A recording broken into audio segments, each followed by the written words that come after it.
सत्य परिचय मो ना शिव प्रसाद बेहरा बारीगोल ग्राम पंचायत सरपंच।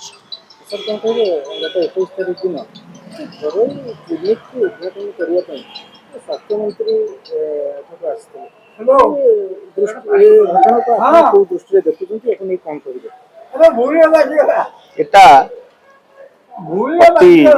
दुर्भाग्य और लज्जाकर विषय मंत्री महोदय आसबे मो गाँ को मो पंचायत को ये पंचायत रे मु जने जनप्रतिनिधि से भी जने जनप्रतिनिधि से आसुचंती अर्थात मु जानी पारुनी मत कौन व्यक्ति ये जो व्यक्ति जे व्यवसाय क्षेत्र रे जे करिसंती क्लिनिक टी ना से जणेले ना ता परिवार जणेले ना मंत्री महोदय एठी जने जनप्रतिनिधि की से भी खोजिले किंतु मोर कर्तव्य दृष्टि जेहेतु आम राज्यर मंत्री आसुचंती मु तांको मोर स्वागत संबर्धना अध बाटर मुझे फूलतोड़ा दे जनइली आ मुझे भी कहली आपण आम अंचल मंत्री आम राज्यर मंत्री मु जड़े साधारण सरपंच भाव में आपन को यही बाटर अध बाटर मुझे स्वागत संबर्धना मो पंचायत तरफ मो गाँ तरफ आपन दौची से भी से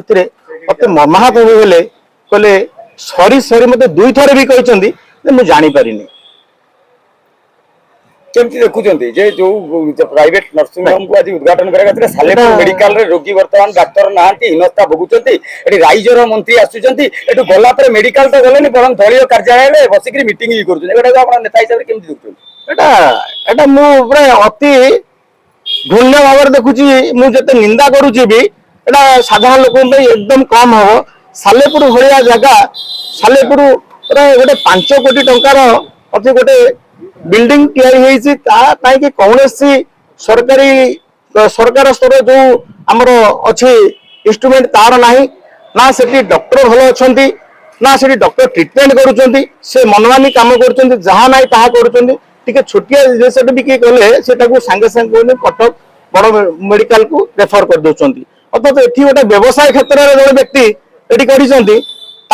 ये आसुँच कौन से सहित कि संपर्क भितर संपर्क थी कि पैसा दिया निया संपर्क थी